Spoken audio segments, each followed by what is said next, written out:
সারাদিনের খবর নিয়ে আমাদের নিয়মিত আয়োজন আজ সারাদিন, সঙ্গে আছে ইমদাদুল হক। রাজধানীতে আবারও বাসে আগুন ও ককটেল বিস্ফোরণের ঘটনা ঘটেছে। সূত্রাপুর ও মিরপুর বেরি বাঁধে যাত্রীবাহী বাসে আগুন দেয় দুর্বৃত্তরা।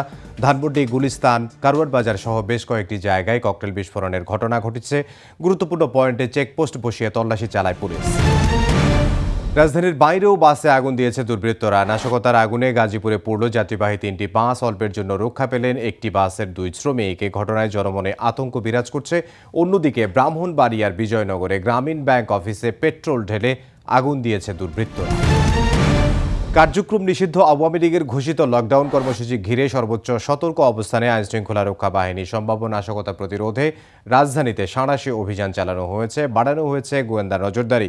গুরুত্বপূর্ণ পয়েন্টে মোতায়েন করা হয়েছে 12 প্লাটুন বিজিবি। জানমাল রক্ষায় প্রস্তুত থাকার কথা জানিয়েছে ডিএমপি।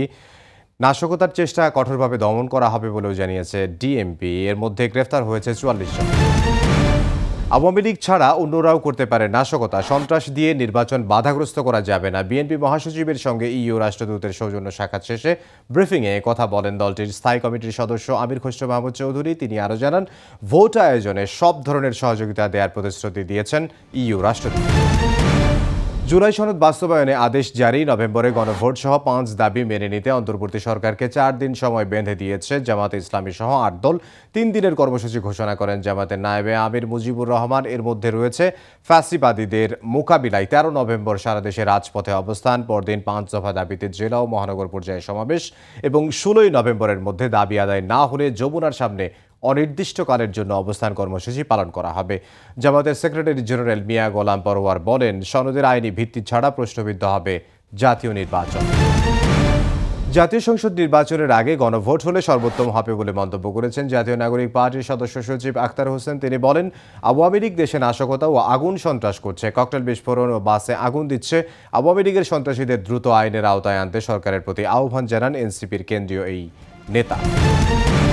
জুলাই হত্যাযজ্ঞের মামলায় শেখ হাসিনা ও সাবেক স্বরাষ্ট্রমন্ত্রী আসাদুজ্জামান খান কামালের সর্বোচ্চ শাস্তি প্রত্যাশা করছে প্রসিকিউশন।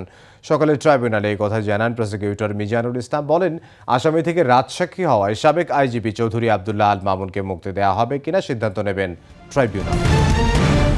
আওয়ামী লীগের পদধারী অর্থ যোগানদাতা ও 24-এর নির্বাচনে অংশ নেয়া নৌকা প্রার্থীদের স্বতন্ত্রভাবে ভোটের সুযোগ বন্ধ চেয়ে সিইসিকে স্মারকলিপি দিয়েছে গণ অধিকার পরিষদ। পরে রাশেদ খান বলেন, আওয়ামী লীগের স্বতন্ত্র প্রার্থীরা নির্বাচনের পরিবেশ নষ্ট করার পাঁয়তারা করবে, তাই তাদেরকে ভোটের বাইরে রাখতে হবে। জাতীয় পার্টিকে সংলাপে না ডাকার আহ্বান জানিয়ে রাশেদ খান বলেন, জাতীয় পার্টি ও আওয়ামী লীগের দোসরদের ইসির সংলাপে ডাকলে আন্দোলন গড়ে তোলা হবে। এছাড়া জাতীয় পার্টিকে বিএনপি বা জামাত জোটে নেবে না বলেও প্রত্যাশা করেন। আন্ডারওয়ার্ল্ডের 2 গ্রুপের দ্বন্দ্বেই খুন হন শীর্ষ সন্ত্রাসী মামুন। রাজধানীর সূত্রাপুরে তাকে প্রকাশ্যে গুলি করে হত্যায় ব্যবহৃত অস্ত্রসহ 5 জনকে গ্রেফতার করা হয়েছে। ভারতে পালিয়ে যাওয়ার আগে সীমান্ত এলাকা থেকে গ্রেফতার করা হয় রুবেল ও ইব্রাহিমকে। দুপুরে ডিএমপির মিডিয়া সেন্টারে ব্রিফিংয়ে কথা জানান ডিবি প্রধান। রোজার আগেই সরবরাহ স্বাভাবিক রাখতে সয়াবিন তেল ও চিনি আমদানি করা হবে বলে জানিয়েছেন অর্থ উপদেষ্টা ডক্টর সালেউদ্দিন আহমেদ। দুপুরে ক্রয় সংক্রান্ত উপদেষ্টা কমিটির বৈঠক শেষে কথা জানান তিনি। অর্থ উপদেষ্টা আরও জানান, সংশোধিত বাজেটের আকার কমানো হবে, তবে টাকার অঙ্কে খুব একটা কমবে না। নির্বাচন পর্যবেক্ষণে 40,000 বডি অন ক্যামেরা কেনার সিদ্ধান্ত চূড়ান্ত হতে পারে ক্রয় সংক্রান্ত উপদেষ্টা কমিটির সভায়। সালাউদ্দিন আহমদ আরও জানান, পে কমিশনের জন্য কাজ করছে 3টি কমিটি। তাদের প্রতিবেদন যাচাই বাছাই করে সিদ্ধান্ত নেওয়া হবে, তবে বাস্তবায়ন করবে পরবর্তী সরকার। এই ছিল আজ সারাদিনে। দেখা হবে আগামীকাল।